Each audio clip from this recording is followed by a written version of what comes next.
पूर्वांचल नामा में आप सभी का स्वागत है। मैं हूं शक्ति प्रकाश श्रीवास्तव। मुंबई हुई पराई।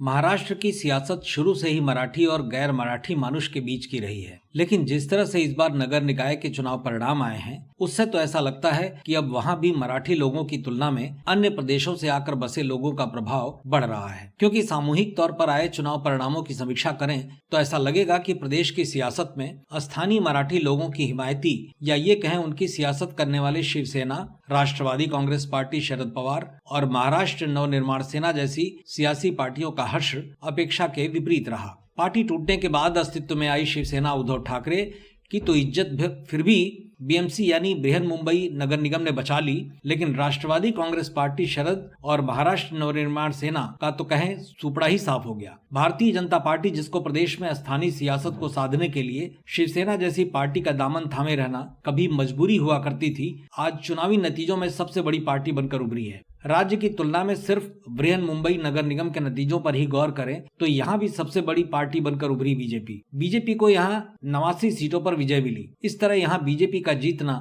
यह प्रमाणित करता है कि मुंबई की स्थानीय सियासत में अन्य प्रदेशों से आए बाहरियों का वर्चस्व अब बढ़ रहा है। मतलब मुंबई हुई पराई। सिर्फ बीएमसी मतलब बृहन मुंबई नगर निगम पर पिछले 2.5 दशक से भी ऊपर के वक्त तक हार्डकोर मराठी मानुष और हिंदुत्व की बोली बोलने वाले शिवसेना यानी ठाकरे परिवार का कब्जा रहा। लेकिन इतने वर्षों में पहली बार ऐसा हुआ है कि इस बार 227 सीटों वाली निगम में बीजेपी और उसके सहयोगी शिवसेना बहुमत के आंकड़ों से कुछ अधिक 118 पर विजयी हुए, जबकि मराठी मुंबई का मेयर बने सरीखे नारों ने शिवसेना उद्धव ठाकरे को मजबूत बनाने की बजाय कमजोर किया। यहाँ मतलब साफ है कि उत्तर भारतीयों को तिरस्कार भरी नजरों से देखने वाले मनसे प्रमुख राज ठाकरे को मात्र 6 सीटों से संतोष करना पड़ा। ऐसा लगता है कि मुंबई वालों को मराठी मानुष और बाहरियों को हे दृष्टि से देखने वाले राज ठाकरे की बजाय मुख्यमंत्री देवेंद्र फडणवीस की माइक्रो पॉलिटिकल स्ट्रेटजी पसंद आई। उन्होंने भर कर वोट बीजेपी को दिए। वहीं उत्तर भारतीयों यानी यूपी से जाकर मुंबई में प्रचार करने वाले मुख्यमंत्री योगी आदित्यनाथ और बाहुबली पूर्व सांसद धनंजय सिंह को वहां के मतदाताओं ने खूब पसंद किया।